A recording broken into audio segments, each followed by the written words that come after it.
Bonjour tout le monde, bonjour à vous mes très chers compatriotes, j'espère que vous allez bien. Ici Maître Marlène Fabienne Essola et Funtam. Vous le savez déjà, ça chauffe à Mindic actuellement. Ça chauffe à Mindic parce que il y a une grosse absolument fraude. C'est vrai que j'aurais pu être en colère, énervée, mais bon, j'ai ma remplaçante sur place. Vous avez dû la découvrir. Madame l'ingénieure Marjolaine Adadon. Voyez-vous, c'est une Gabonaise et je suis tellement fière d'elle. Elle me rend fière, aussi loin que je suis, d'être sur place et de faire même mieux que moi parce que je ne pense pas que j'ai son courage. Marjolaine Adadon est une jeune Gabonaise qui était jusqu'à il y a quelques semaines au Sénégal, qui a fait toutes ses études d'ingénieur en génie civil au Sénégal. C'est une grande dame. Je lui ai dit rentre au Gabon, viens travailler. Elle ne voulait pas puisqu'elle travaillait déjà dans une grande entreprise française, puis chinoise au Sénégal. Elle est ingénieure. La dame que vous voyez crier là, elle est ingénieure en génie civil. Donc ce n'est pas n'importe qui. Et c'est la première fois qu'elle s'implique dans une élection de cette nature. Elle est arrivée du Sénégal il y a exactement 2 semaines et demie. Alors, Thomas Ngonondon, qui est son grand frère, bien évidemment, comme moi, d'ailleurs, est candidat. Déjà elle-même, elle partage ses convictions parce que pendant la présidentielle, elle a soutenu, ces convictions-là. Elle a décidé de descendre à Mindic, il y a juste 2 jours, pour faire la campagne. Au-delà de tout ce que nous connaissons de la réalité politique de notre pays, du chaos total auquel je ne crois pas, c'est pour cela que moi je n'étais pas candidate à cette élection, parce que j'ai vécu tout ce qu'on peut vivre humainement et inhumainement pendant la période de référendum, pendant la période des élections présidentielles à Mindic. Et Mindic n'est qu'un petit témoin. Tenez-vous bien de ce qui se passe sur toute l'étendue du territoire. C'est-à-dire que nous nous sommes retrouvés avec une classe politique absolument désuète. Nous nous sommes retrouvés avec une classe politique qui n'a jamais voulu établir la démocratie, la république dans notre pays. Nous nous sommes retrouvés avec une classe politique, qu'elle soit de l'opposition ou de la dite opposition d'hier, ou du pouvoir, qui s'est retrouvée avec les mêmes pratiques. L'Union nationale triche tout aussi que l'UDB. Avant l'UDB, le PDG, et même pendant, le PDG continue toujours. La seule chose qui fait que le PDG échoue, là où le PDG a échoué, c'est que ces PDG, cela n'avait pas les moyens. C'est que ces PDG, cela n'avait pas vraiment de l'argent. Mais partout où il y avait les PDG qui avaient de l'argent, ils ont gagné. Si à Mindic Centre, le PDG n'a pas gagné, parce que le PDG n'avait pas d'argent à Mindic. Pas autant que l'UDB, pas autant que l'Union nationale. Parce que ceux qui gagnent des élections, ce sont ceux qui ont l'argent. Ce sont ceux qui ont des connaissances et des connexions. Ce sont des personnes qui vont donc aller acheter au niveau de la commission électorale, des paquets de procuration, des paquets de formulaires de procuration pour aller aussi acheter au niveau des préfectures, de nos différents départements, les cartes d'électeurs de nos compatriotes. Et ils se baladent dans la ville avec ces cartes d'électeurs et avec ces procurations. Ils vont donc recenser, puisque eux-mêmes, ils ont à bien des égards fait voyager les bœufs votants, et que plusieurs de ces bœufs votants n'ont pu être déplacés tous. Qu'est-ce qu'ils vont faire? Ils vont faire le recensement de tous ces bœufs votants, récupérer les cartes d'électeurs de tous ces bœufs votants, et ainsi remplir des procurations qu'ils font voter à leurs représentants dans les bureaux de vote. Alors que la loi électorale prévoit que ne peuvent, bien évidemment, avoir accès à une procuration qu'une seule personne, un seul électeur pour une procuration. Mais on a bien vu qu'un seul électeur pouvait avoir jusqu'à 10, 15, 50 procurations. Et c'est comme cela qu'ils disent qu'ils ont gagné. Le seul vainqueur de l'élection législative, de l'élection municipale à Mindic, c'est Thomas Ngonondon Diguelor. C'est le seul vainqueur parce que c'est la seule personne qui n'a pas pris un carnet de procuration. C'est la seule personne qui ne s'est pas déplacée lui-même pour aller prendre des bons de procuration. C'est la seule personne qui n'a pas corrompu qui que ce soit, ni le préfet pour prendre des cartes d'électeurs, ni la commission électorale pour prendre des cartes d'électeurs, encore moins quelle que soit l'autorité.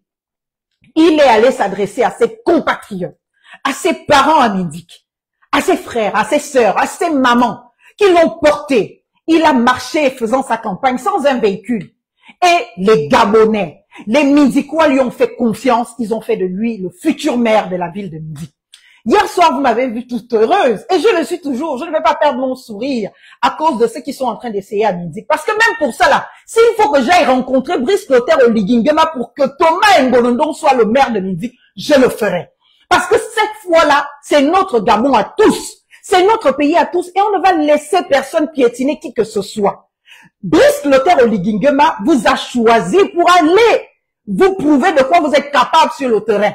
Il ne vous a pas choisi pour aller tricher sur le terrain. Alors même que lui-même, il a dit qu'il est venu faire le coup d'État pour ne plus continuer ses méthodes. Mais vous trichez. Vous trichez par les procurations. Vous avez arraché toutes les procurations dans les commissions électorales. Vous avez acheté, je le dis, le président de la commission électorale de Mindik a toujours été complice du pouvoir.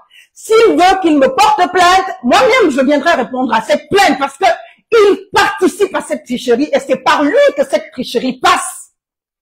Monsieur le ministre de l'Intérieur, cher Herman Imungo, je vous demande d'en appeler à vos gens, d'en appeler à vos agents et de leur dire de traduire la vérité des urnes. Mindik ne va pas être le théâtre de la guerre à cause de quelques petits intérêts personnels. Les résultats ont été clairs. Le vote hier, nous l'avons tous vu. Ça m'a tellement amusé, ce petit combat Union nationale UDB. Ça m'a amusé parce que tous étaient d'accord de tricher ensemble pendant le référendum. Ils vous ont menti, je vous l'avais dit. De toute façon, vous aviez les représentants. Il y avait à Mindik les agents des services spéciaux. Posez-leur la question pendant le référendum. Est-ce que vous avez eu le pourcentage qu'on vous a attribué, Monsieur le Président, avec tout le respect que je vous dois? Je vous dirai non. Pendant le référendum, vous n'avez même pas eu, ne serait-ce que 10% de ce qui a été déclaré que vous avez eu. D'abord parce qu'il y avait un très fort taux d'abstention. Il était impossible de faire 10 000 voix dans le département de Lukane. Toute la ville de Mindik réunie, on était à peu près au suffrage exprimé, sans compter les bulletins nuls et autres, à 2600 électeurs. Curieusement, le lendemain, on s'est retrouvé à plus de 6 000 électeurs. Pourquoi? Parce que ce sont des personnes qui se battent jour et nuit pour vouloir se constituer vos petits vassaux. Et ils veulent se constituer vos petits vassaux pour penser qu'ils ont du poids, ils ont de la valeur, ils ne valent rien du tout. Vous savez, Monsieur le Président de la République, je suis Marlène Fabienne et Soleil Fontable. Et je suis un peu comme vous. Je vais vous dire pourquoi. Je suis fille de chauffeur. Je suis la fille et la petite sœur, comme on dit au village, même père, même mère du candidat Thomas Ngolondon. C'est moi qui viens juste après lui, c'est mon aîné. Je suis fille de chauffeur. Mon père était chauffeur salarié à la société Vegab à Mindik. Ce qui fait mal à plusieurs de ces personnes-là, c'est de se rendre compte que comment la fille de Casse, ce fut le petit nom de mon père, peut se retrouver à être sur le toit du monde, sur le toit du Gabon. Et en plus de cela, c'est son grand frère, Thomas Ngolondon, Diguelor, qui va se retrouver à la mairie de Mindik. Je vous le dis, Monsieur Brice Clotaire Oligingema, si je dois accepter de venir vous voir pour ça, pour que lui soit le maire de Mindik, je viendrai. Parce que ce désordre-là a assez duré. D'autant plus que les électeurs l'ont voté. C'est lui qu'on a choisi. Au-delà de la corruption, au-delà de l'achat des carnets de procuration, au-delà de tout ce qu'on a volé en termes de dignité humaine à notre peuple, les Mindikois ont choisi Thomas Ngolondon. Et aujourd'hui, nous sommes tellement, mais tellement déçus de nous rendre compte que, mais en fait, j'en ricanais tout à l'heure. J'en ricanais parce que ça m'amusait bien de voir l'Union nationale condamner le PDG alors que tous sont pareils. De voir l'Union nationale condamner l'UDB alors que tous sont pareils. Et tous sont dans des coquineries, copineries. Pourquoi les résultats d'un petit département comme Mindik peuvent attendre jusqu'à 18 heures en France, 18h30, donc 17h30 au Gabon, pour être sortis? Pourquoi? Alors que Mindik, au présidentiel, les résultats sont sortis la même nuit. Le lendemain matin, on avait tous, dans nos WhatsApp, les PV récapitulatifs. Au présidentiel, pareil. Mais pour une élection comme celle-là, on n'a pas de résultats. Pourquoi? Parce qu'ils se sont dit, Mon frère Thomas Ngolondong, on ne va pas mentir, il n'était pas premier, il ne pouvait pas l'être. Puisque l'UDB a eu, avec plus de, en tout cas, que ce soit l'UDB, que ce soit l'Union nationale, ce sont les deux partis qui ont voté avec la majorité de procurations. Même s'ils vont s'accuser entre eux, mais on sait tous que les procurations essentiellement étaient détenues par ces deux partis-là. L'UDB et bien évidemment les autres. Excusez-moi, je ne peux pas répondre à cet appel. C'est le candidat, je vais essayer de l'appeler ici.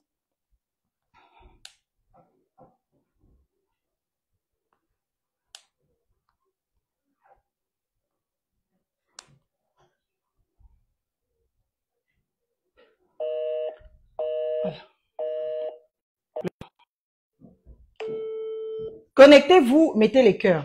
Allô? Allô? Oui, je suis en direct. Oui. Moi, je veux savoir, là, c'est quoi la conduite à tenir? La conduite à tenir, c'est que vous ne bougez pas de là. Vous demandez à la commission de changer ses résultats et de confirmer les résultats d'hier. Demande à Pichou d'imprimer tout ce qu'on a fait. Vous faites même un fichier Excel avec les résultats et les photos. Vous joignez, à chaque fois que vous avez la photo, vous joignez le résultat. Mais vous restez là. Et si qui que ce soit veut vous faire bouger de là, vous acceptez de vous faire tuer, vous acceptez de vous faire emprisonner, mais vous ne bougez pas de là. Parce que leur petite caste là va s'arrêter aujourd'hui. Le Gabon doit changer et il va changer. Donc vous ne bougez pas de là. Vous appelez tous les parents, vous restez là. S'ils veulent tuer quelqu'un, qu'ils vous tuent. Moi-même j'arrive, je viendrai être la prochaine qui va être tuée. S'ils veulent, vous ne bougez pas. Filmez. Je recommence, je dis, vous filmez tout ce qu'il y a là, tout ce qui a été affiché. Vous faites votre fichier à vous avec tout ce que vous avez pris hier en photo, c'est-à-dire lors des délibérations dans chaque bureau de vote, avec le nombre de votants, avec les suffrages exprimés à l'endroit de chaque votant. Vous faites un fichier avec toutes ces informations-là. Et vous me faites un PowerPoint. Si vous ne pouvez pas faire le PowerPoint, envoyez-moi juste le fichier Excel avec les photos, chacune des photos décrivant le bureau de vote. Moi, je vais faire un PowerPoint avec tous ces éléments-là. Mais pendant ce temps, vous faites votre sitting. Et le sitting là va rester jusqu'à la fin des temps, tant que ça n'a pas changé. Tant que ça ne correspond pas au résultat et tant que Guélor n'est pas maire de Midi, ça ne va pas changer. Donc, vous restez là, vous faites les photos, vous n'agressez personne, mais si qui que ce soit vous touche, vous réagissez, vous répondez. S'ils veulent tirer sur vous, qu'ils tirent. Devant le monde entier, en tout cas, je suis en direct et tout le monde m'entend. S'ils veulent tirer sur vous, qu'ils tirent. S'ils veulent vous amener en prison, allez en prison. Vous ne serez pas les premières personnes à aller en prison, vous ne serez pas les derniers. Je vais prendre l'avion dans la minute qui suit. Moi-même, je vais venir me faire prisonnière au Gabon. Ne laissez rien. Ne laissez rien du tout. Cette fois-ci, ça ne va pas passer. Je te remercie. Je vais continuer le direct. Je disais donc, cette fois-ci là, ça ne va pas passer. Donc, monsieur le président Oligi, la réalité c'est quoi? La réalité c'est que Guélor, c'est un enfant de chauffeur. Thomas Ngolondong, c'est un enfant de chauffeur. À Midi, comme dans toutes les villes du Gabon, on a toujours eu ces castes-là dans nos villes. On a toujours eu ces personnes qui pensent qu'en fait, ce sont eux qui doivent être les familles nobles. La seule chose que notre père nous a laissé en héritage, c'est l'école. Notre père s'est sacrifié, il ne nous a pas laissé de maison, il ne nous a pas laissé des immeubles, il ne nous a pas laissé des voitures. Mais il s'est sacrifié pour qu'on ait une bonne scolarité. Et c'est l'école qui fait que nous autres, qu'on pensait ne jamais arriver nulle part, hier, arrivions à être ceux et celles qui comptent, eh bien, dans le destin de notre pays. Et cela, ça fait mal. Ça fait mal à toutes ces familles qui ont toujours été considérées comme des notables, comme des nobles que nous devons servir et qui, eux, ne pensent jamais un jour nous servir. C'est pour cela qu'ils se sont rendus compte que hier, quand ils ont vu que Guélor, Thomas Ngolondong arrivait à la 3e place et que c'est lui qui devait décider de qui est maire, qui est sénateur, ils se sont dit non, on ne peut pas avoir cet enfant à ce niveau-là. Parce que l'UDB seul ne pouvait pas gagner. L'Union nationale, mélangée au PDG, mélangée au RPM, tous les trois réunis ne pouvaient pas gagner parce que c'était le RPM est le dernier parti qui est susceptible d'avoir un conseiller. Le PDG aussi est susceptible, c'est-à-dire ils étaient comme ça côte à côte, PDG et RPM, susceptibles d'avoir un conseiller. Guélor, lui, en avait déjà au moins 3 consacrés. Parce qu'on a fait tous le calcul, j'ai pris le code électoral, j'ai pris le nombre d'inscrits, j'ai pris le nombre de votants, de suffrages exprimés, j'ai divisé par le nombre de sièges, 18 sièges, ça te donne le nombre de voix qu'il faut pour un conseiller. Et ça te fait à peu près savoir le nombre de conseillers que tu as. Et à partir de là, on était content hier, on a célébré, on s'est dit que Guelor a gagné. Et qu'il était le prochain maire de la ville de Minzik. Même s'il n'avait pas la majorité de conseillers, mais c'était lui qui devait déterminer de qui va être maire, qui va être adjoint. Donc, peu importe le côté avec lequel il devait faire alliance, que ce soit UDB, que ce soit Union nationale, avec tous les autres partis réunis, eh bien, c'est Guelor qui déterminait comment va se composer la mairie. Ils ont su ça, ils ont vu ça, ils nous ont félicités. Lisez les réseaux sociaux.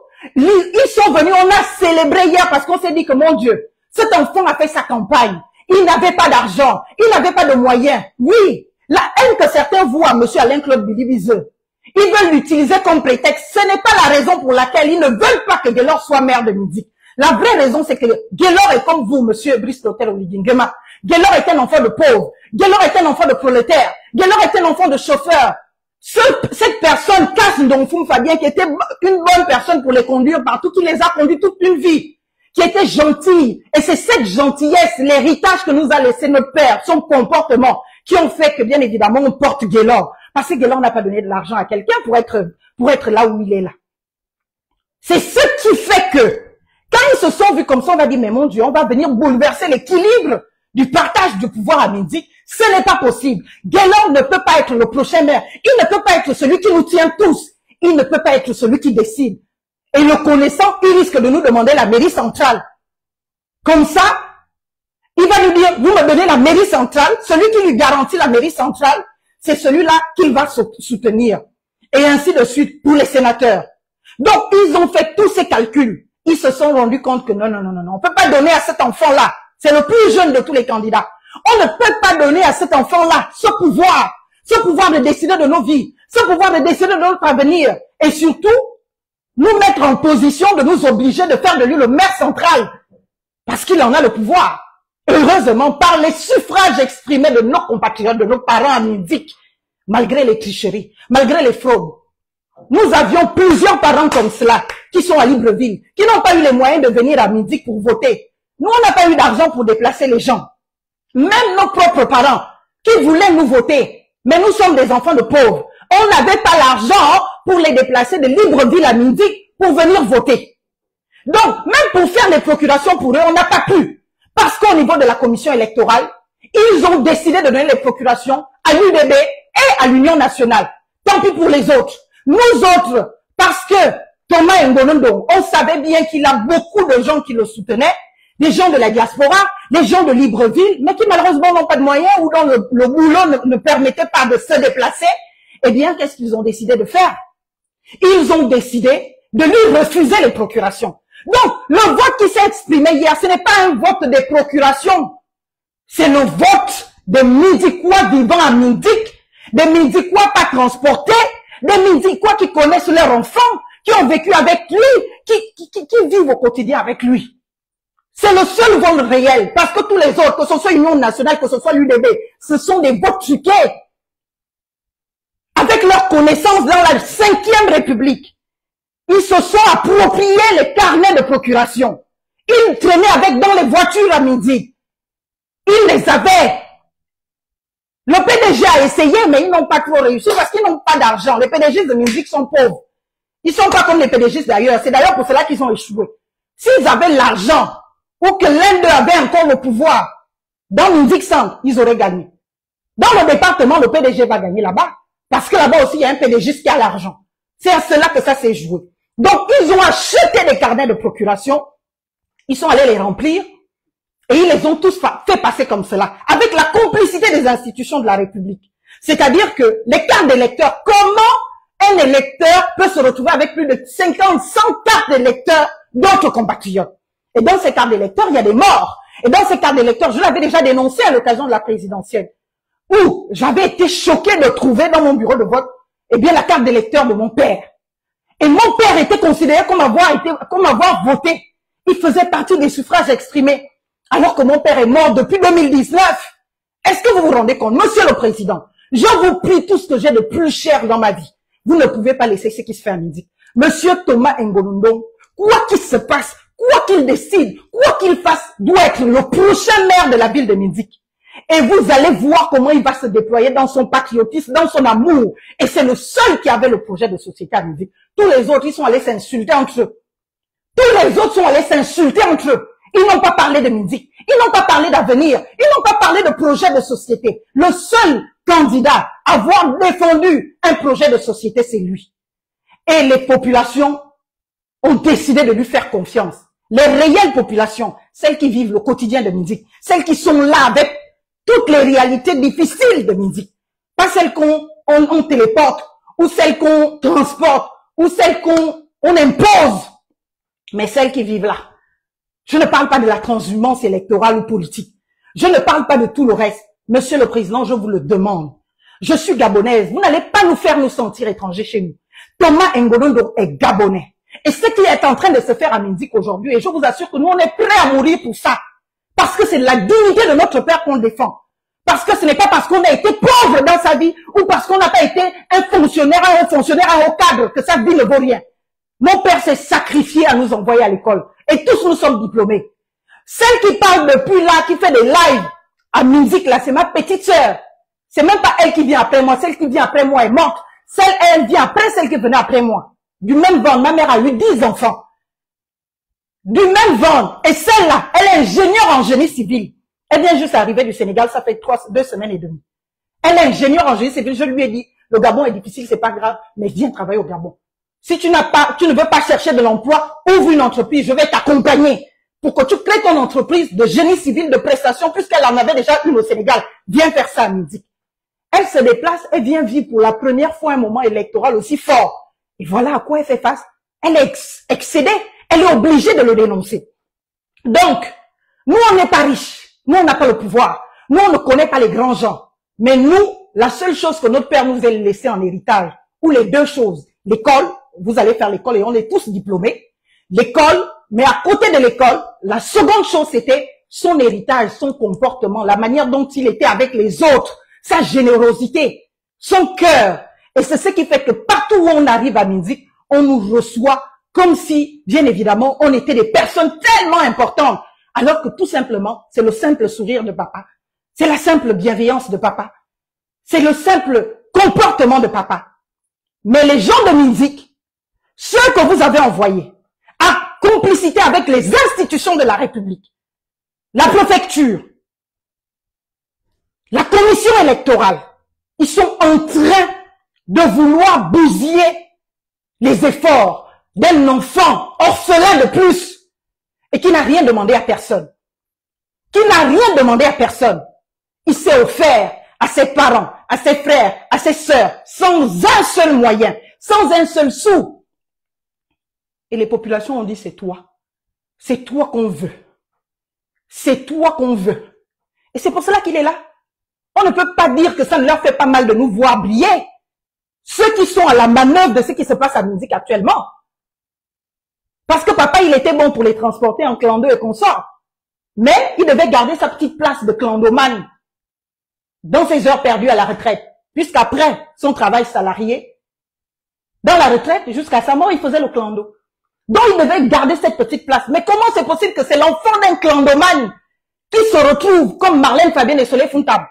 Comment c'est possible que c'est son frère, Thomas Ngolondo, qui se retrouve en capacité d'être maire de Minzik? Ça va commencer comment? Regardez un peu l'histoire de tous ceux qui ont été maires à Minzik. Ça a toujours été des familles classées, nobles, dignes et consorts. Ceux qui ont toujours été. Il n'y a pas quelqu'un sorti de nulle part dedans. Toujours les grandes familles. Mais on ne peut pas être grande famille éternelle. Il ne faut pas que la pauvreté soit héréditaire. Il ne faut pas que, bien évidemment, la classe sociale soit éternelle et héréditaire. Nous ne sommes pas une royauté ou un royaume. Nous sommes une république. Et la république donne toutes ses chances à tous les enfants de la république. Et c'est par l'école de la république qu'on devrait arriver à différencier les enfants et à pouvoir confier des responsabilités à certains et ne pas les confier à d'autres. Minzik, actuellement, nous n'allons pas laisser. Nous n'allons pas laisser parce que nous, on a fait le travail qu'il fallait faire. Nous avons accompli notre devoir de citoyen. Au-delà d'accomplir notre devoir de citoyen, les populations ont décidé de nous faire confiance. Mais ceux qui gèrent Minzik en ce moment, l'UDB, qui vient d'arriver hier, le PDG, l'Union nationale, le RPN, le SDG, ils ont décidé d'en faire autrement. Monsieur le Président, cher ministre de l'Intérieur, comment pouvez-vous comprendre que quelqu'un qui était à la 7e place hier soir quand on a fini de faire le tour, le calcul, on avait les représentants de bureaux de vote dans tous les bureaux de vote. Les représentants de bureaux de vote dans tous les bureaux de vote, donc qui ont signé. Aujourd'hui, on vient nous présenter des PV qui n'ont pas de signature de nos représentants. Aujourd'hui, on attribue nos voix à d'autres candidats. Et ils ne se fichent même pas, bien évidemment, d'un minimum de rigueur. Plus de 24 heures après, dans leur tentative et honte de tricher, de faire les choses correctement. C'est-à-dire qu'ils ont le courage de mettre un autre nom et d'aller écrire EPG. Donc, ce qui veut dire que ce sont nos résultats qu'ils attribuent à un autre nom, alors que, bien évidemment, c'est publié, c'est public. Ils ont filmé, nous aurons le temps de constituer un dossier. Cette affaire-là, Monsieur le Président, je vous prie de prendre toutes vos responsabilités parce que là, je vais me battre jusqu'au bout. S'il faut que je perde ma vie, je vais la perdre dans cette histoire. Je vais utiliser tous les moyens de droit. Je vais aller jusqu'à l'international. L'affaire-là, je ne peux pas laisser ça. Parce que c'est une insulte à la mémoire de mon père. C'est une insulte à la mémoire de tous les enfants de pauvres qui essaient de se débattre, qui essaient de se chercher et qui doivent être condamnés parce qu'ils sont des pauvres. Nous ne sommes pas condamnés à être pauvres. Nous ne sommes pas condamnés à être des misérables. Et dans ce Gabon-là, tous ceux qui se sont engagés et se sont investis pour sortir de la merde, la pauvreté ne doit pas être héréditaire, doivent être respectés. Notre père ne nous a pas construit les immeubles. Peut-être ça peut amener certains à manquer de respect, mais il nous a construit nos têtes, il nous a mis à l'école, il s'est sacrifié pour que ses enfants aient une meilleure scolarité. Et nous n'avons pas vraiment appris dans les établissements publics, on a toujours été chez les catholiques. Alors que Dieu seul sait combien c'était cher. Mon père avait une pension de 60 000 francs par mois. Mais il était obligé après, pendant sa retraite, même dans la maladie, de se lever tous les jours à 4 heures du matin pour aller faire le clando pour qu'il soit en capacité de payer les études à tous ses enfants. Il en a une trentaine. Avec chacune des femmes, il en a eu 10. Ma mère, qui est la dernière, il a eu 10. Et nous tous, on a réussi. Du point de vue scolaire, on a les diplômes. On travaille pour certains. Et Thomas Mbolon, donc ce n'est pas un va-nu-pied. C'est un grand séminariste. Il a fait psychologie à l'UOB, il est parti au grand séminaire, il a failli être prêt. Et là encore, il a subi une injustice parce qu'on lui a dit à la fin, alors qu'il attendait l'ordination d'être diacre, qu'il ne pouvait pas devenir prêtre parce qu'il est issu d'une famille polygame. Il a décidé de venir rester chez lui à Minzik. Il a ouvert les centres de soutien scolaire. Il fait de la philosophie à l'école catholique et dans d'autres écoles. Et c'est à cet enfant qui s'est battu sans rien, qui s'est battu sans que quelques personnes s'asseyent dans les bureaux pour décider de son avenir, pour dire que peu importe ce que les populations de Minzik ont décidé, on n'en a rien à foutre. Nous, on va le condamner à ne pas exister. Monsieur le Président, Thomas Ngondon est le prochain maire de Minzik. J'ai toujours été juste dans ma vie. Je n'ai jamais été quelqu'un qui supporte l'injustice. Je n'ai jamais, même quand cette injustice-là touche mon ennemi, je n'ai jamais été quelqu'un qui supporte ou qui soutient de quelque nature que ce soit une situation d'injustice. Et là, c'est mon sang, c'est mon frère qui est en train de vivre une situation d'injustice. S'il avait tort, s'il n'avait pas raison, si les populations de Minzik lui avaient dit « on ne te fait pas confiance, on ne t'estime pas digne de nous gouverner ou de nous diriger », j'aurais compris. Je n'aurais même pas pris mon temps à venir faire un live. Je serais resté allongé dans mon lit, à ricaner de tout ce qu'on observe de coquins copains consanguins, et à être là, franchement, à ricaner comme depuis le matin. Mais il a bossé dur. Ça fait plusieurs semaines qu'il ne dort pas. Ça fait plusieurs semaines qu'il ne dort pas.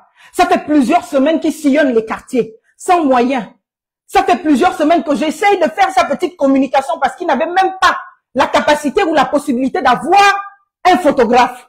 Pourquoi? Parce que les quelques photographes qu'il y avait, les vôtres ont donné les plus offrants.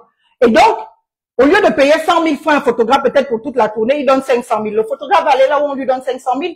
On n'a pas de photographe, donc on est obligé de se débrouiller avec les moyens de bord, nos petits téléphones. Et moi, j'essaie un peu d'arranger ce que je peux pour faire une petite communication pour lui. Nous sommes enfants de pauvres et moi, j'en suis très fière. Je ne serai jamais le genre à avoir honte d'où je viens ou qui je suis.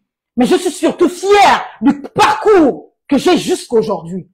Fille de pauvre, sortie de rien, partie de nulle part et je suis arrivée là où je suis. Et je ne suis même encore arrivée nulle part. Vous le savez, si je voulais être ministre de la République, je l'aurais été sous la transition.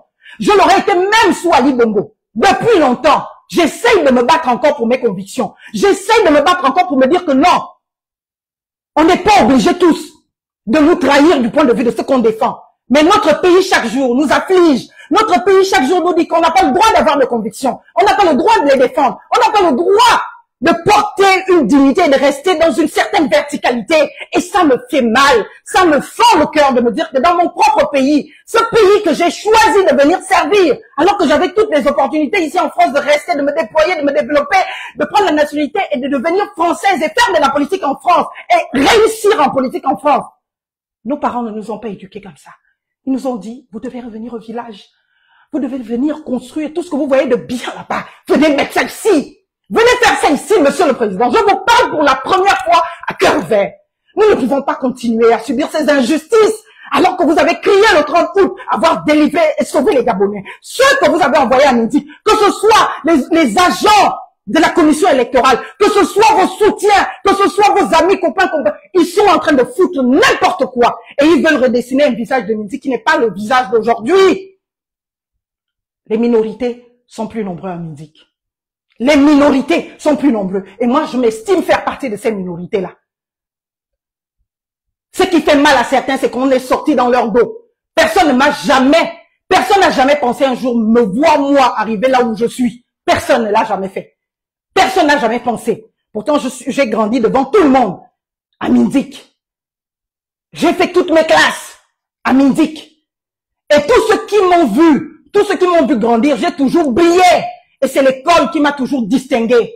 Si j'ai toujours été parmi les 5 premiers. Si je ne suis pas première, je suis le deuxième.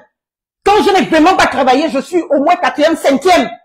Parce que je savais que je n'avais que cela pour réussir, pour m'en sortir. Et mon père me le répétait tous les jours. Lui, il n'a pas eu de diplôme. Il n'a pas fait de grandes études.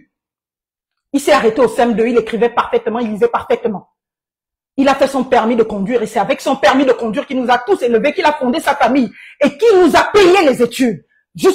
À son dernier souffle.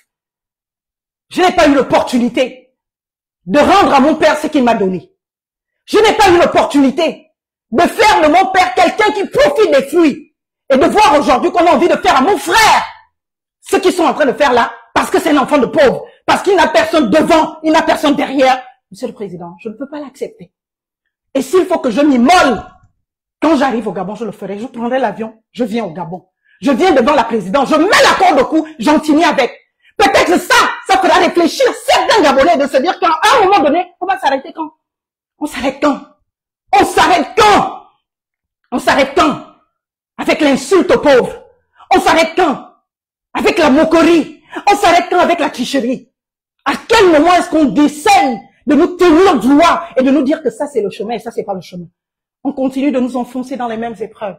On continue de nous enfoncer dans les mêmes comportements. Jusqu'à ce que demain sera quoi? Je ne veux pas que ce pays disparaisse un jour. J'aime tellement mon pays que, quoi que je vive, je mets les organes comme tout le monde. Je crie, je craque, je fais tout ce que je peux. Mais à un moment donné, tu reviens par amour. Tu reviens. Thomas Ngolondon est le prochain maire de Mindik, monsieur le président. Et vous allez tout faire pour que cela arrive. Parce que vous n'allez pas laisser se commettre cette injustice. Au point où j'en suis, même si vous devez le nommer maire, vous allez le nommer maire. Parce que les populations de Mindik ont décidé. Ce sont les populations de Mindik qui ont choisi Thomas Ngolondon. Tout ce qu'ils sont en train de faire là, nous n'allons pas l'accepter. Et je sais que vous n'allez pas l'accepter. Et je sais que vous allez tout faire pour imposer la vérité et pour imposer le choix des urnes. Le choix des Mindikois. Ces Mindikois qui vivent la réalité de Mindik. Ces Mindikois qui vivent au quotidien à Mindik. Pas le choix des procurations. Les procurations qui viennent de partout. C'est-à-dire que comment un candidat peut avoir plus de 500 procurations que l'on distille dans tous les bureaux de vote, avec la complicité des agents et des membres de ces bureaux de vote. Et c'est le travail que tous les partis là sont partis faire. C'est le travail que l'UDB a fait. C'est le travail que l'Union nationale a fait. Ils avaient les carnets de procuration. Ils se sont déployés pour le faire. Mais quelqu'un comme Ngolondon Thomas, qui n'a personne à la commission électorale, qui n'a personne au ministère de l'Intérieur, qui n'a personne à la présidence, qui n'a personne nulle part en fait, il s'est retrouvé sans aucune possibilité de faire procuration. Alors que j'avais des gens qui m'appelaient tous les jours. Marlène, je vote à Minzik, je veux voter ton frère. Marlène, je suis inscrite à Minzik, je veux voter ton frère. Comment je fais? Est-ce que je peux faire la procuration? Arrivé à la commission électorale, il n'y avait plus depuis une semaine ou deux. On veut avoir les procurations, il n'y en avait pas de disponibles. On est même parti au ministère de l'Intérieur à Libreville pour demander, parce que c'est prévu dans le code électoral que, exceptionnellement, les candidats peuvent aller prendre les carnets. Mais tout doit être validé à la commission. Mais rien n'a été validé à la commission. Tout s'est signé dans les voitures qui roulaient à Libreville. J'ai vu ça pendant le référendum. Je l'ai vu pendant la présidentielle. Ils vous ont menti, monsieur le président. À Minzik, vous n'avez pas gagné comme ils vous l'ont fait croire. Que ce soit pour les présidentielles, que ce soit pour le référendum. Le oui ne l'a pas emporté comme ils vous l'ont fait croire. Absolument pas. J'étais là. J'ai tout vécu, mais comme au Gabon, quand on voit quelqu'un se lever, crier, s'exaspérer, s'excéder, on te taxe de folle. J'étais devenue la jolie folle de la République. La petite folle de la République. Quand je criais, quand je dénonçais, c'est pour ça que je ricanais ce matin quand je vois les gens comme M. Ndonsima et consorts qui se plaignent, les gens de l'Union nationale qui se plaignent de la fraude. Alors qu'ils étaient tous témoins de la fraude pendant le référendum et pendant la présidentielle. Ils étaient même complices de cette fraude. Ils savaient que cette fraude existait. Ils se baladaient tous ensemble dans les véhicules avec les cartes d'électeurs des Gabonais, avec les procurations. Ils ont tous participé à cette fraude. Mais comme il y avait la petite Marlène Fabienne et Soleil Fontane qui était en face, ils se sont dit, on va la ridiculiser. On va la faire passer pour folle. Elle n'a qu'à crier, elle n'a qu'à pleurer, elle n'a qu'à faire tout ce qu'elle veut, mais on s'en fiche. Ce n'est pas grave. On la condamnera comme une folle et puis, de toute façon, ça va passer inaperçu. Sauf que maintenant, que eux tous sont dans ce combat de vassaux, parce que chacun veut vous prouver que c'est lui votre meilleur représentant. C'est lui qui représentera au mieux vos intérêts. C'est lui qui vous défendra au mieux. Ils sont maintenant en train de s'accuser, s'entreaccuser de fraude. Tel a triché, tel a fait les procurations, alors que tous ont fait exactement la même chose. Le seul candidat qui a eu le suffrage des Mindikois aujourd'hui là, c'est Thomas Ngonondon. Parce que personne n'est allé le voter là-bas parce qu'il y a eu 100 francs. Personne n'est allé le voter là-bas parce qu'on a tripatouillé les procurations. Personne n'est allé le voter là-bas parce qu'on a bourré les urnes. Personne n'est allé le voter là-bas parce que, bien évidemment, il y a une autre raison. C'est l'amour de leur enfant, dont ils connaissent le parcours, dont ils connaissent les difficultés. C'est un intellectuel, ce n'est pas n'importe qui. Il a une maîtrise en philosophie. Et un master en théologie. Il a failli devenir prêtre par injustice de la vie. Il ne l'a pas été. Mais le service de l'autre, de son prochain, il a toujours porté ça. C'est un servant. Il a été toute son enfant, toute sa jeunesse, servant de messe à l'église catholique de Minzik. Donc ce n'est pas quelqu'un que ce soit peut ignorer. Il a grandi sous les yeux de tout le monde. Mais ce qui se joue à Minzik aujourd'hui, ce sont des castes. On s'est dit non. Au nom de quoi Thomas Ngonondon, l'enfant d'un chauffeur, va venir être maire de Minzik. Ça va commencer comment? Mais c'est au peuple de Minzik de le décider. Et le peuple de Minzik l'a décidé. Et eux, ils veulent maintenant passer en force et faire croire autre chose. Monsieur le Président, Monsieur le ministre de l'Intérieur, est-ce que vous pouvez me dire si vous trouvez ne serait-ce que, eh bien, entendable que hier soir, alors qu'on avait les représentants, lui, le candidat, avait les représentants de bureaux de vote dans tous les bureaux de vote, et que chacun filmait ce qui était fait à l'écran et filmait ce qui était fait sur le papier, envoyait ça dans leur groupe. On a fait le calcul toute la nuit, je n'ai pas dormi.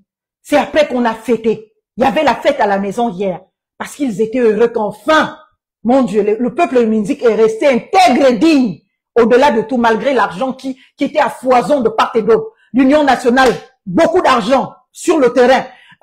L'UDB, argent sur le terrain. Le PDG, un peu d'argent peut-être, j'en sais rien, où il a mis de l'argent, mais les populations ont dit on ne veut plus. Tout cela, sous le regard bienveillant des Minzikois. Et les Minzikois ont dit non, nous on ne veut pas. On ne veut pas. On a choisi notre enfant. On a choisi celui qui va nous gouverner demain. Il est là avec nous tous les jours. Il nous côtoie tous les jours. Nous connaissons son cœur et nous savons sa possibilité. Il nous a parlé de nous. Il nous a parlé de notre projet de société. Il nous a parlé de comment est-ce qu'il va résoudre les problèmes que nous vivons au quotidien parce qu'il connaît ces problèmes. Lui-même, il les vit avec nous. Et il a pu, avec ses équipes, réfléchir à comment apporter des solutions concrètes à ces problèmes-là pour que les populations de Minzik et les habitants de Minzik vivent bien. Pour que Minzik soit une ville rayonnante demain. Pour que Minzik soit une ville attractive. pour que Minzik soit le vrai poumon économique qui n'a jamais été alors qu'il l'est potentiellement. Pour que Minzik soit une ville où les gens vont même désengorger Libreville pour venir s'asseoir à Minzik. Minzik est à côté du Cameroun, de la Guinée équatoriale. Si on développe bien Minzik, je ne vois pas ce qui peut être impossible pour que notre pays se développe. À Minzik aujourd'hui, avec les mêmes politiques qui jouent le même rôle là, même s'ils se reconvertissent, UDB, PDG, ce sont les mêmes, et Union nationale. UDB, PDG, Union nationale, ce sont les mêmes qui ont toujours tout gouverné à Minzik. Monsieur le Président, je voudrais vous dire que nos parents meurent. Et moi, chaque jour, je suis affectée. Quand je vois même un message WhatsApp, le matin en me réveillant, j'ai peur. Je me dis, on va m'annoncer que qui est encore mort à Minzik. On va m'annoncer que qui a eu un accident et qu'on n'a pas pu sauver parce que l'hôpital de Minzik n'a pas de chirurgien. Pourtant, certains d'entre eux sont des médecins. Qui a fait un plaidoyer pour que l'hôpital de Minzik, pourtant que l'Agence française de développement a rétabli tout neuf, elle ne serait-ce qu'un chirurgien. Nos sœurs meurent par accouchement parce qu'on est incapable de faire une césarienne. On est obligé parfois de dépêcher une ambulance et il n'y a pas d'ambulance parfois, ou il n'y a même pas de carburant. Et on est obligé de mettre une femme qui est en train de mettre au monde un enfant dans des conditions excessivement graves, dans des petits taxis pour essayer d'atteindre Oyem pour qu'on puisse faire une césarienne à cette femme-là. Combien de nos sœurs, de nos mères avons-nous perdu entre Minzik et Oyem? Toutes ces personnes qui se battent pour conserver le pouvoir là, ils ont fait quoi, Minzik, Monsieur le Président? Ils n'ont rien fait. Et ils sont en train de vous mentir. Vous ne pouvez pas leur faire confiance. S'ils n'ont rien fait hier, c'est pas aujourd'hui qu'ils vont faire. Avec vous, ils vont vouloir se reposer sur leurs oreillers. Ils ne vont rien pouvoir faire parce qu'ils n'ont même pas peur de vous. S'ils avaient peur de vous, si vous craignez un tant soit peu, ils ne nous auraient pas offert le spectacle qu'ils nous ont offert là. Ils seraient tous venus adhérer à UDB. Faire un seul parti, on devait savoir qu'à Minzik, il y a le candidat de EPG et il y a le candidat de UDB. C'était clair pour tout le monde et c'était facile pour le décompte, pour tout. Ils viennent 10 000 candidatures. Chacun veut essayer d'entretenir, Monsieur le Président, sa petite épicerie politique. Ils font semblant de se détester alors qu'ils finissent par aller faire des alliances derrière à la maison. Depuis hier, ils sont tous silencieux. Pourquoi? Depuis hier, ils sont tous silencieux. Pourquoi? Parce que ils se sont retrouvés la nuit pour décider que comment c'est possible que cet enfant puisse être dans l'équation et que ce soit lui qui nous divise et que ce soit lui qui décide. Ça veut dire qu'on lui donne trop de pouvoir. Comment on fait? Ils ont pris des PV sans aucune honte. Ils ont pris des stylos. Ils ont griffonné. Là où c'était 43, ils mettent 143 pour un candidat. Même le candidat qui n'avait rien, 0 voix, on ajoute, c'est dit à 0 pour faire 9. Ils ont tripatouillé tous les bulletins. Ils sont affichés là-bas publiquement. Ceux qui sont à Minzik ont filmé ça en live. Est-ce que vous comprenez? Ils ont affiché ça en live. Ils ont griffonné pour venir nous faire sortir une histoire que celui qui était candidat hier, avec la 3e place, sans grande différence entre l'UN et l'UDB, devienne 5e sur la liste. Et on nous amène à la 3e place, un parti qui, au décompte d'hier soir, n'avait même pas atteint 50 voix. Donc, si le parti qui n'avait même pas atteint 50 voix hier arrive à être devant le parti qui avait plus de 300 voix, comment est-ce qu'on fait pour considérer la nouvelle place de Thomas Ngonundong que tous ceux qui étaient dans les bureaux de vote hier ont vu dans le décompte des résultats? C'était au tableau, c'était repris dans le PV. Et tous ces PV, aucun n'avait de rature. C'est prévu dans le code électoral, le PV ne doit pas être surchargé. Le PV ne doit pas être surchargé. Mais tous les PV sont surchargés, raturés. Et devant cela, on ne peut pas laisser faire. Donc, Monsieur le Président, Monsieur Herman Imungo, Monsieur le ministre de l'Intérieur, avec tout le respect que je vous dois, rappelez les vôtres, dites-leur soit d'annuler cette élection parce qu'on ne peut pas la valider. On refait. Puisque vous voulez gaspiller l'argent du contribuable. Les Gabonais sont dans la souffrance. Les Gabonais sont dans la misère. Ils ont déjà tout tripatouillé. Il n'y a plus rien qui peut certifier de la licéité de ce scrutin. S'ils ont eu l'audace, le courage d'aller assurer, d'aller raturer, d'aller grimouiller ce qui est écrit, Tous les PV sont surchargés. Il n'y a aucun PV propre parce qu'ils ont d'abord essayé de convaincre les conseillers, les représentants de bureau de vote. Comme ça n'a pas marché, ils ont dit, bon, on s'en fiche, on va maintenant faire des ratures. Jusqu'à aller commettre des grossières erreurs, telles qu'attribuer les voix à un autre nom. Tu es candidat de l'UDB, tu t'appelles lui.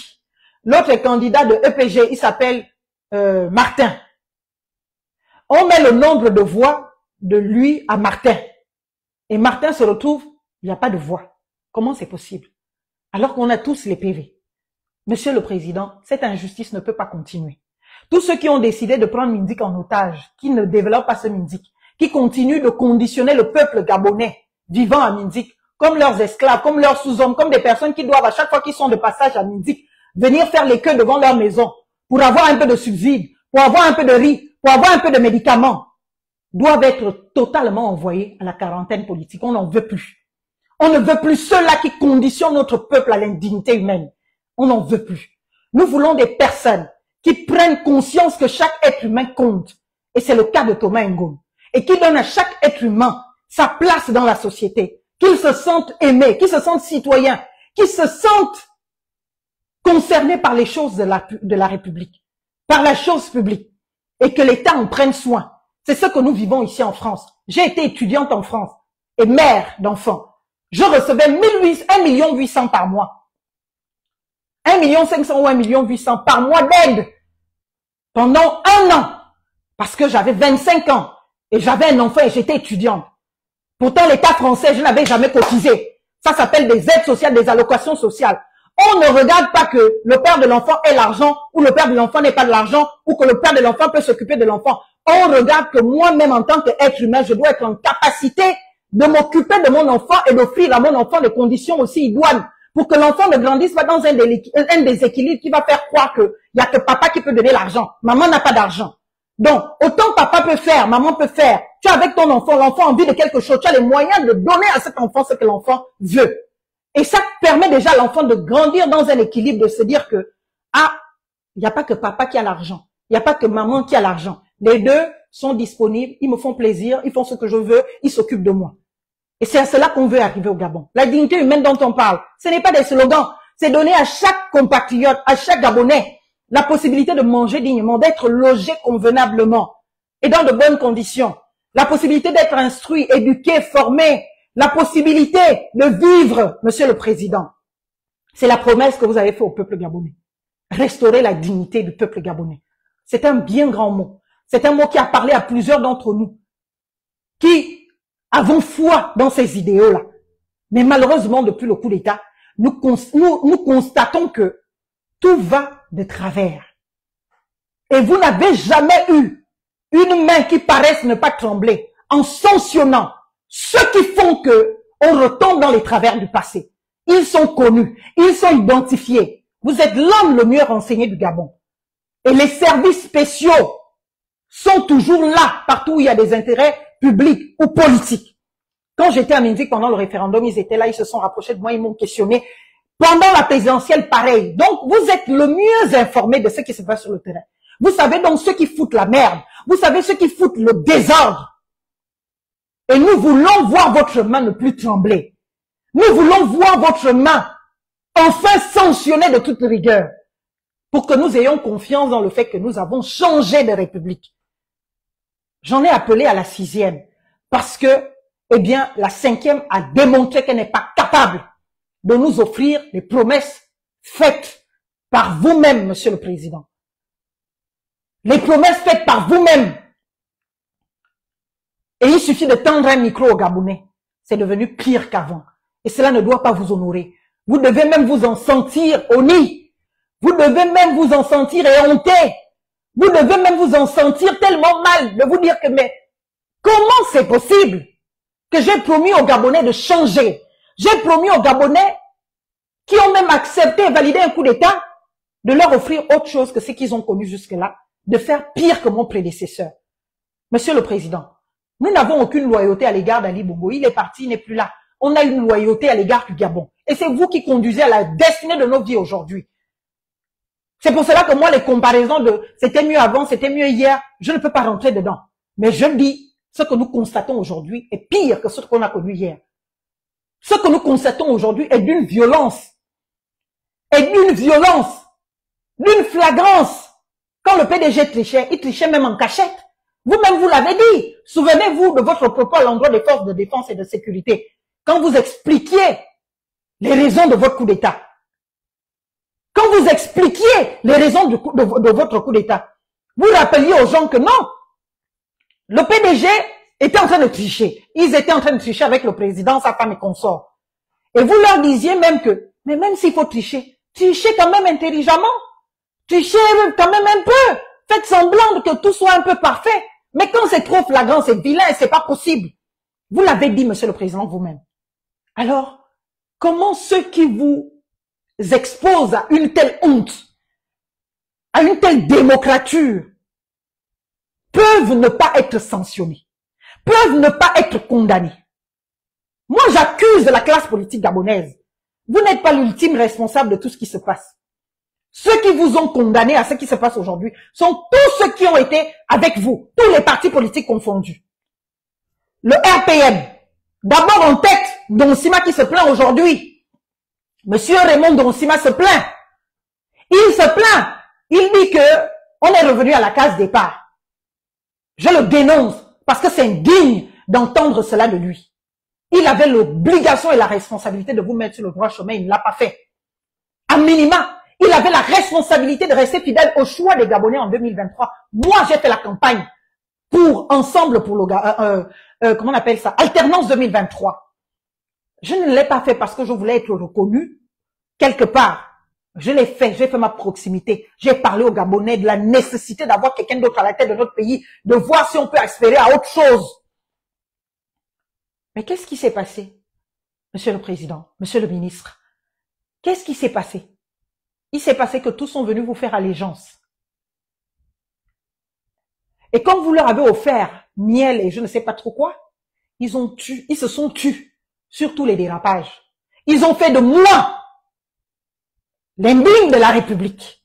Quand je sortais pour dénoncer, c'était moi la folle. Quand je sortais pour dire que ça, ce n'est pas bien, ce n'est pas acceptable, j'étais devenue la folle. Quand je disais, monsieur le président, que la charte de la transition ne peut pas être adoptée dans ces conditions, j'étais devenue la folle. J'ai dit qu'il fallait que ce soit les forces vives de la nation. Je n'ai pas été conviée, pourtant j'étais force vive de la nation. Je n'ai pas été conviée pour la charte de la transition. Je n'ai pas été conviée pour, comment on appelle ça, le dialogue national inclusif. Et ce référendum qu'on me convie, j'ai dit non. Vous le savez, je le sais. J'ai refusé de venir à la présidence. J'ai refusé de venir célébrer le référendum parce que j'estimais que ce n'est pas quand les carottes sont cuites et mal cuites qu'on va m'appeler pour que cette responsabilité m'incombe. Il n'y a pas péril en la demeure de mon côté. Je ne suis pas dans le besoin. J'ai dit, je ne viens pas. Avec tout le respect que je vous dois. Ce n'est pas parce que je vous déteste. J'ai refusé de venir. Ce n'est pas c'est pas par orgueil. Je le dis aujourd'hui publiquement. Je suis l'une des rares Gabonaises qui a été plusieurs fois invitée à la présidence et qui a pris la responsabilité de dire, je ne pars pas parce que je ne trouvais pas l'opportunité de le faire. Ce n'est pas pour être orgueilleuse. Ce n'est pas pour prouver que je vaux quelque chose. C'est tout simplement vous dire que il y a encore des Gabonaises qui essayent de se battre et de défendre leurs convictions. Et ils ne le font pas parce qu'ils veulent un poste ou une nomination. Ils le font par amour de leur pays. Par amour pour leur pays. Et veulent qu'un jour ce pays-là corresponde à ce qui est écrit dans vous. C'est une déformation professionnelle. Je l'accepte. Mais la réalité, c'est celle-là. On ne peut pas laisser cet état de fait. Cette fraude est d'une violence jamais vécue. Même loin où je suis. Je vis ça dans mes veines. C'est d'une violence. Mais c'est normal.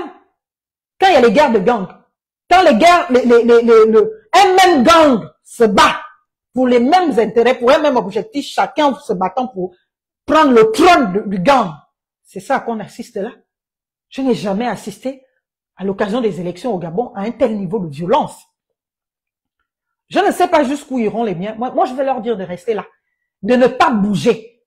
Si la police et la gendarmerie qui doivent être là pour assurer leur sécurité en décident autrement, qu'ils fassent ce qu'ils veulent. S'ils veulent les tuer, qu'ils les tuent. S'ils veulent les mettre en prison, je me ferai moi-même prisonnière au Gabon. Je vais prendre mon billet d'avion, j'arrive. Et dès que j'arrive, je viens directement à la, comment on appelle ça? À la prison centrale de Libreville. Je rentre, je fais mon entrée en prison. Parce que je pense qu'à un moment donné, si on ne se révolte pas dans ce pays, on ne va pas nous entendre. On va toujours nous condamner à être des secondes zones des autres, à être des marchepieds des autres. Ce temps est révolu. Je crois en la République et dans une République, tout le monde se vaut.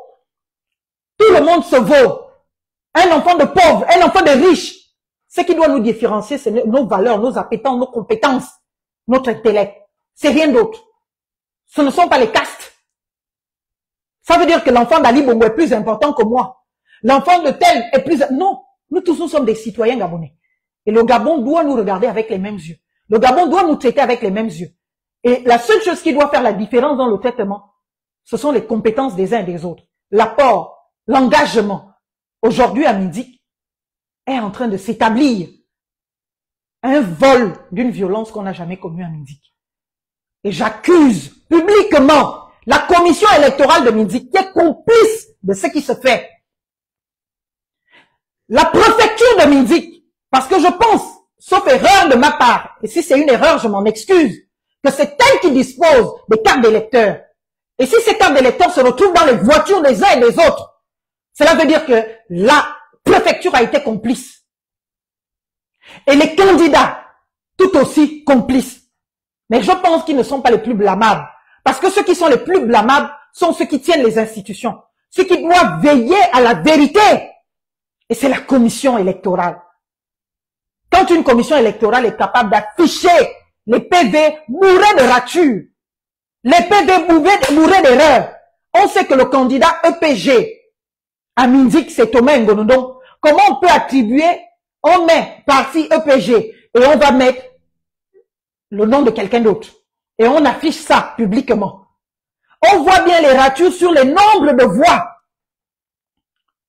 On voit bien les ratures sur les nombres de voix pour ajouter. Parfois, on ajoutait un devant. Même, on ne se rend même pas compte que le nombre de votants ne correspond pas. Finalement, quand on calcule, ça ne correspond pas. Quand ils ont prêté un peu attention à cela, ils mettent des ratures partout. Et ils ont le courage, l'outrecuidance, Monsieur le Président, d'afficher cela. Cela ne doit pas passer. Je suis comme ça, vous me connaissez déjà un peu. Quand je suis en colère, quand j'ai quelque chose à dire, quand j'ai à m'exprimer, je le fais. Je ne vais pas mettre des gants. Alors je vous prie, Monsieur le Président de la République, vous êtes la seule autorité qui puisse faire quelque chose dans cette histoire. Je vous prie, eh bien, de prendre vos responsabilités, de demander à Monsieur le ministre de l'Intérieur, Monsieur Herman Imongo, de prendre les siennes, d'appeler les responsables de la commission départementale de Le Kano et de leur dire de rétablir la vérité des urnes. S'ils n'en sont pas capables, Monsieur le Président, Monsieur le ministre, annulez tout simplement et purement, eh bien, les élections de Mindik. Si vous voulez même, tellement qu'il n'y a pas de démocratie dans notre pays, nommez les maires à Mindik. Au moins, on saura que celui qu'on a nommé là, ce n'est pas issu d'un vote. Faites simple. Pourquoi gaspiller l'argent du contribuable pour aller jusqu'aux élections? Pourquoi laisser les pauvres sacrifier leurs petites économies dans une élection de laquelle ils ne pourront rien tirer? Nommez les maires, nommez les députés, on l'a fait pendant la transition. La démocrate que je suis, je le dénonce. Mais dans cet état de fait, on avance comment? Thomas Ngonodon a gagné à Mindik. Et c'est lui que les populations de Mindik ont choisi comme prochain maire de Mindik. Tout ce qui va se passer après là, c'est l'œuvre de la tricherie. C'est l'œuvre du mensonge. On ne va pas continuer à nous piétiner. Et pour la mémoire de mon père, moi, Marlène Fabienne et Soleil Funtam, non, je ne laisserai pas ça. Si je dois y laisser ma vie, je laisserai ma vie. Si je dois même venir à Libreville, parce que ça ne va pas se passer ailleurs, venir à Libreville, me pendre devant le monde entier, devant ma petite caméra, je le ferai. Mais je ne laisserai personne piétiner la mémoire de mon père, parce que c'est de cela dont il est question. Je ne laisserai personne piétiner la mémoire de mon père. Je ne le laisserai pas. Et si je dois y laisser ma vie, je le ferai. Alors, Monsieur le Président, avec tout le respect que je vous dois, sans aucune menace, sans aucune forme de menace de quelque nature que ce soit, je vous demande d'en appeler à l'ordre, de faire de Gaylor comme il était, selon les résultats des urnes bureau par bureau, filmés devant tout le monde, calculés devant tout le monde, maire de la commune de Minzik. C'est la seule option pour dépenser moins d'argent pour organiser une nouvelle élection. C'est faire de Gaylor Thomas Ngonondong, le prochain maire de Minzik. Et ce ne sera que justice. Et ce ne sera que justice. Faire de Thomas Ngonondong, je ne sais pas ce qu'ils vont vous raconter, mais je vous assure que vos services spéciaux sont à Minzik. Prenez les renseignements. Demandez-leur. Vous êtes le mieux informé, c'est Gaylor Ngonondong que les populations de Minzik, qui vivent à Minzik, qui connaissent les réalités de Minzik, ont choisi pour être leur prochain maire. Et ils vous prenaient pour exemple. Dans ces meetings, il disait que le père du président est un instituteur. Pourtant, c'est notre président de la République. Pourquoi il insistait sur ça? Parce qu'il connaît la réalité du contexte minzicois. Ils savent que Minzik veut être continuellement partagé par quelques petites familles qui pensent qu'elles sont au-dessus de toutes parce qu'elles ont eu dans le passé des gloires. Elles ont été au pouvoir sous Omar Bongo. Elles ont été maires, elles ont été députées, elles ont été sénateurs. Elles se sont partagées Minzik. Et donc, ce sont elles et leurs enfants qui doivent continuer à nous gérer et à nous maintenir dans la précarité et à nous maintenir, nous, comme petits esclaves, allant applaudir chez eux. Cette réalité doit tomber. Monsieur le Président, il vous a pris en exemple en disant justement cela que vous, enfant d'instituteur, personne n'aurait jamais cru qu'un jour vous serez président. Personne ne se serait projeté jusque-là. Mais vous l'êtes devenu. Et à ce titre, vous êtes un exemple pour lui. Et il n'a de cesse de rappeler cela pendant la campagne que c'est vrai que parce que je suis enfant de chauffeur, beaucoup voudraient m'exclure, me discriminer. Mais cette fois-ci, je ne serai pas exclu. Je ne serai pas discriminé. Parce que vous, peuple de Minzik, vous, population de Minzik, vous, habitants de Minzik, vous allez décider de me porter. Et vous allez faire de moi votre futur maire. Et c'est ce qui s'est fait hier aux urnes. Mais cette réalité leur était inacceptable. Ils ont donc décidé d'en faire autrement. C'est pour cela qu'alors qu'à 23 h hier, on avait tous les résultats de tous les bureaux de vote de Minzik, on est arrivé jusqu'à 18 h aujourd'hui, sans le récapitulatif officiel de tous les bureaux de vote. Dans mon téléphone ici, j'ai toutes les preuves, les photos de bureaux de vote, les résultats, tout. Ils ont tout mis dans notre groupe de famille. Et j'ai ça. Donc, ils ne peuvent pas mentir. Et ce qu'ils sont allés pondre là pour afficher, je dis bien avec le premier responsable, le président de la commission électorale, et tous ceux qui sont dedans. Les candidats ne sont que, bien évidemment, des responsables tout aussi. Mais les premiers, ce sont des institutions qui ont vendu les carnets de procuration, qui ont privé d'autres candidats d'avoir ces carnets de procuration. Toutes les fois qu'on va à la commission, pourtant c'est le principe, on doit récupérer ça à la commission électorale. On va à la commission, on demande les procurations, oh c'est pas encore venu, oh c'est pas encore venu. Et jusqu'au jour où on te dit c'est venu, on dit c'est fini. On vous donne peut-être 5. On prend 5 personnes, on dit non, il n'y a plus de procuration. Mais pendant ce temps, à Minzik, les gens se baladent dans les voitures avec les procurations. Avec les cartes d'électeurs des gens. Ils remplissent la procuration, ils remplissent la carte d'électeur. Dans plusieurs bureaux de vote à Minzik, certains partaient pour voter, on leur dit non, mais vous avez déjà voté. Il dit comment ça j'ai voté? Je n'ai pas encore voté. On dit non, vous avez voté, regardez, vous avez signé là. Il dit mais regardez mes mains. Il dit non. La personne, parfois certains avaient leur carte d'électeur, dit voilà ma carte d'électeur. Pourquoi c'est pas marqué que j'ai voté? Voilà ce qui s'est passé à Minzik.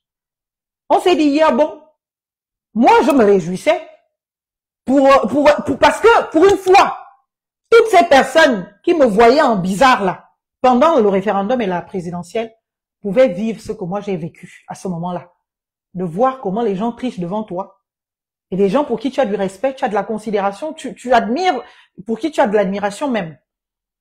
Alors, Monsieur le Président, je ne vais pas parler davantage. Je vous dis encore une fois, Thomas Ngonondong ne va pas être le sacrifié de Minzik. À Minzik, on ne va pas établir la règle selon laquelle les pauvres n'ont pas droit de citer dans la République gabonaise. Les enfants de chauffeurs des petits métiers, comme on les appelle au Gabon, eh bien, ne vont pas éternellement être constitués enfants de chauffeurs et esclaves de ces familles qui ont toujours cru que c'est elles qui doivent nous gouverner jusqu'à leurs enfants, leurs petits-enfants, leurs arrière-petits-enfants. En ce qui concerne le Gabon, vous êtes venu mettre fin à cela, à cette dynastie-là. Et je peux vous assurer que cette même dynastie continue à Mindik. Elle continue dans les petites familles. Si tu ne viens pas de certaines familles, tu ne peux pas espérer accéder à un poste à responsabilité. Monsieur le Président, je voudrais que vous mettiez fin à cela. Que vous prouviez au peuple de Mindik que l'enfant d'un cultivateur, l'enfant d'un pauvre, d'un chauffeur, comme Casse, dont Foum Fabien, lui aussi peut être maire parce que ce sont les populations qui l'ont décidé. Et ce ne sera que justice. Et là, vous n'imposerez rien.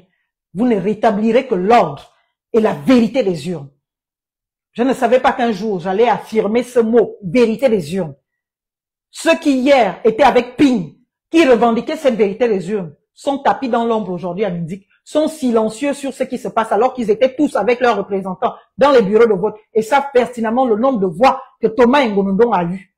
Mais comme ils sont dans les tentatives de faire des alliances pour espérer revenir au pouvoir ou se maintenir au pouvoir ou être au pouvoir, ils se taisent devant une telle grave injustice parce que cela leur profite. Et cela fait en sorte qu'ils puissent faire des coquineries pour toujours continuer à se maintenir sur nos têtes et à nous enfoncer davantage les têtes sous l'eau pour que eux et leurs enfants continuent de nous gouverner et que nous continuions d'être éternellement leurs esclaves. Et moi, je ne serai l'esclave de personne, ni à Mindik, ni au Gabon, et ni nulle part ailleurs d'ailleurs. Je ne serai l'esclave de personne. C'est pour cela que, Monsieur le Président, je vous le demande, s'il vous plaît, dites au peuple de Mindik que ce peuple de Mindik est en majorité des pauvres, des prolétaires, des débrouillards. Dites à ce peuple que leurs enfants pourront être un jour président de la République. En établissant la vérité des urnes. En faisant de Gaylor Ngonondon le prochain maire de Mindik. Et là, ce ne sera que justice. Monsieur le ministre de l'Intérieur, je vous interpelle encore une fois. Nous attendons les sanctions fermes dans ce qui se passe à Mindik.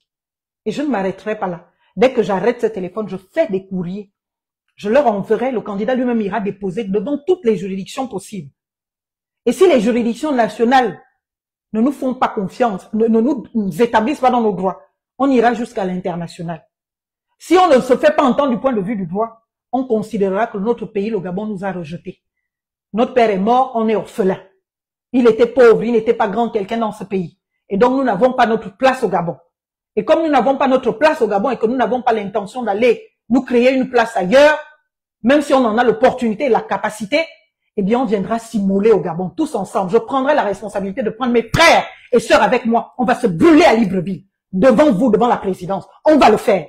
Peut-être après ça, tout le Gabon essaiera de se dire que là, c'est pas possible de continuer comme ça. L'enfant du pauvre aussi mérite sa place dans la République. Et c'est l'école de la République qui doit permettre à ces enfants d'accéder au maximum de leurs aspirations. Et ce qui se passe à Mindik, c'est une lutte de classe, de même famille, qui veulent s'imposer à constituer les autres esclaves pendant que eux, ils nous gouvernent.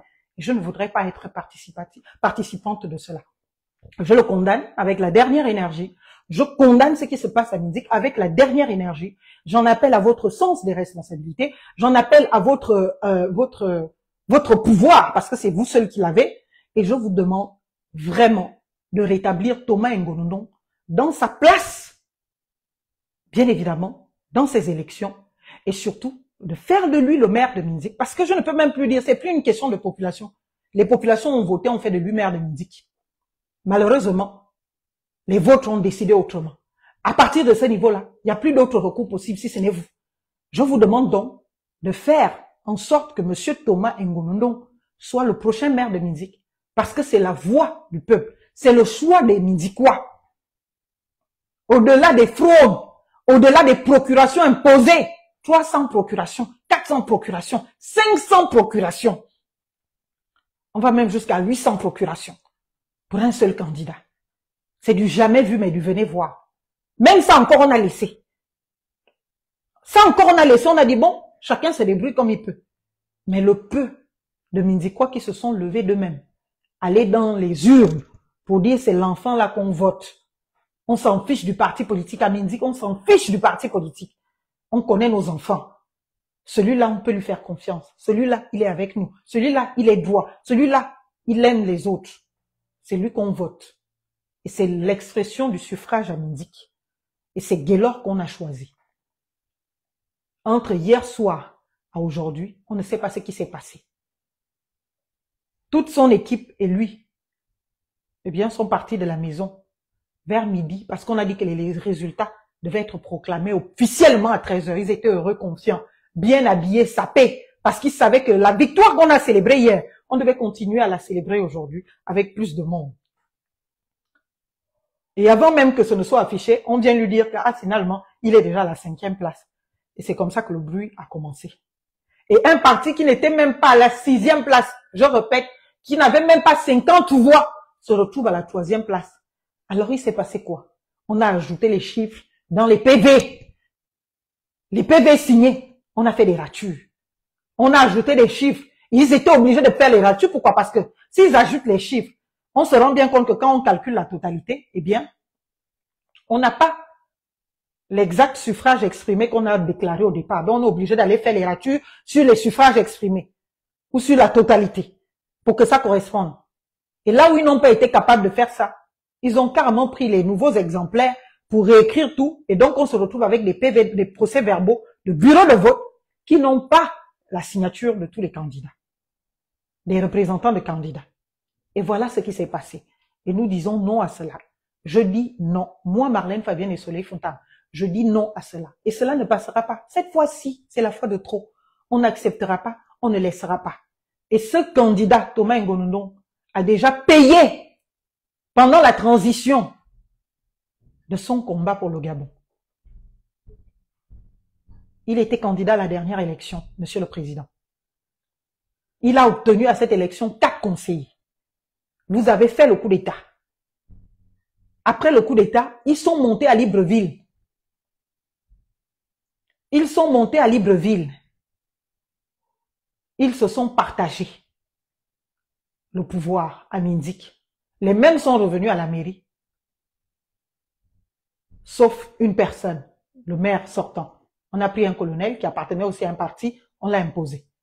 Mais Thomas Ngonondong, qui avait déjà obtenu 4 voix, 4 conseillers, on l'a complètement ignoré. Ils se sont encore partagés la mairie de Mindik, comme d'habitude. Et cette fois, ils se rendent compte qu'il revient à la 3e position et quasiment avec les mêmes conseillers. Ils disent non, ça ne peut pas passer. On doit encore l'exclure. Et c'est cette exclusion qu'ils sont en train de faire. Apparemment, les urnes sont parties à Oyem. Monsieur le Président, je vous prie de prendre vos responsabilités et de rétablir le droit. Et ce qui se passe dans notre pays aujourd'hui et dans tout le Gabon, je ne sais pas si c'est une leçon, mais ça me fait mal à mon Gabon. Parce que la classe politique au Gabon a vendu le Gabon. Au début de cette transition, on a eu beaucoup d'espoir dans le fait que les choses changent. Les mêmes causes ont produit les mêmes effets, les trahisons à outrance. Aujourd'hui, j'avais dit que je viendrais me moquer. Je vais revenir, je laisse d'abord le live là. Parce que quand nous on dénonçait, on criait, on critiquait, on condamnait, on a fait de nous les indignes de la République. Pendant ce temps, les mêmes aujourd'hui découvrent cruellement qu'il y a la fraude, que les procurations sont volées, qu'il n'y a pas de transparence. Ils le découvrent. Mais pourtant, nous le crions depuis le départ. Voilà ce que je voulais vous faire passer comme message. Et je vous prie vraiment de le prendre en considération. Je vous souhaite de vous porter très agréablement bien à vous, les soutiens de Thomas Ngonondong. Restez mobilisés où que vous soyez, que ce soit à Mindik ou ailleurs. Soyez attentifs à son actualité. Tout ce qui va se passer, on ne va rien laisser passer. Soyez attentifs. Dès que j'éteins mon téléphone, je fouille tout le code pénal. Je fouille tout le code électoral. Parce que nous, les enfants de pauvres, on n'a pas d'autres grands moyens. On n'a que les moyens de droit. Et on est allé à l'école pour ça. Pour porter plainte à tous les candidats. Je dis bien à tous les candidats. Pour porter plainte au président à tous les présidents de bureau de vote. Donc, vous qui êtes à Mindik, vous m'envoyez par texto les noms de tous les présidents de bureau de vote. Chaque bureau de vote, son président, son vice-président, parce qu'ils ont tous été complices. si quelque chose s'est passé. En tout cas, on va mieux apprécier. Mais comment on sait que c'est à la commission électorale que ça s'est fait? Donc, vous me prenez ça. C'est entre la délibération et la commission électorale. Le président du bureau de vote lui-même aussi, je lui porterai plainte. Je vais signer toutes ces plaintes en tant que citoyenne et le candidat lui-même va porter plainte à toutes ces personnes. Mon travail sera de les rédiger et je les rédige ce soir. Donc, vous m'envoyez juste les noms et les postes de toutes ces personnes qui ont participé à cette chaîne-là.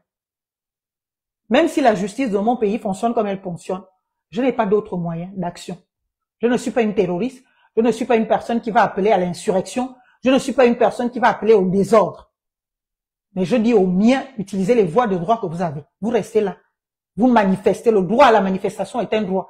Maintenant, si on veut vous amener en prison parce que vous exprimez votre droit, laissez-les vous amener en prison. S'ils veulent vous tuer parce que vous manifestez vos droits, qu'ils vous tuent parce que vous manifestez vos droits. C'est tout ce que je peux vous dire. Mais je ne vais pas laisser ça. Trop, c'est trop. Ce que nous faisons et ce que nous défendons aujourd'hui, c'est pour tous les Mindikois. Et c'est pour tous les enfants de pauvres. C'est pour eux. Ce n'est pas que je me victimise. Je ne me dis pas enfant de prolétaire parce que je veux me victimiser. C'est pas mon genre. Je ne suis la victime de personne. Et personne ne peut me constituer victime. Personne ne peut faire de moi une victime parce que je n'accepte pas ce statut. Mais je le dis parce que c'est la réalité des faits. On est dans une société où ceux qui ont eu le malheur de naître dans la difficulté ou dans les familles difficiles ou qui ont eu la difficulté de s'établir dans leur épanouissement doivent être des esclaves de ceux qui ont volé, triché et qui se sont partagés le Gabon éternellement. Moi, je dis non, ça va s'arrêter avec notre génération, ça va s'arrêter avec nous. Et si ma famille et moi, nous devons être des martyrs de cette cause-là pour que l'enfant de prolétaire de demain soit considéré comme un citoyen à part entière et que sa voix compte et qu'il ne soit pas exclu de ce fait, eh bien, on sera au moins, on servira une juste cause. Chers compatriotes, chers miens, je vous remercie pour votre aimable attention, d'avoir été nombreux à ce live et je vous souhaite de vous porter très agréablement bien. Beaucoup de courage à tous, restons mobilisés et accompagnons notre candidat jusqu'à la mairie de Minzik. C'est notre objectif. Et cela va se faire. Je vous remercie. Bonne soirée. Vive la République pour que vive le Gabon.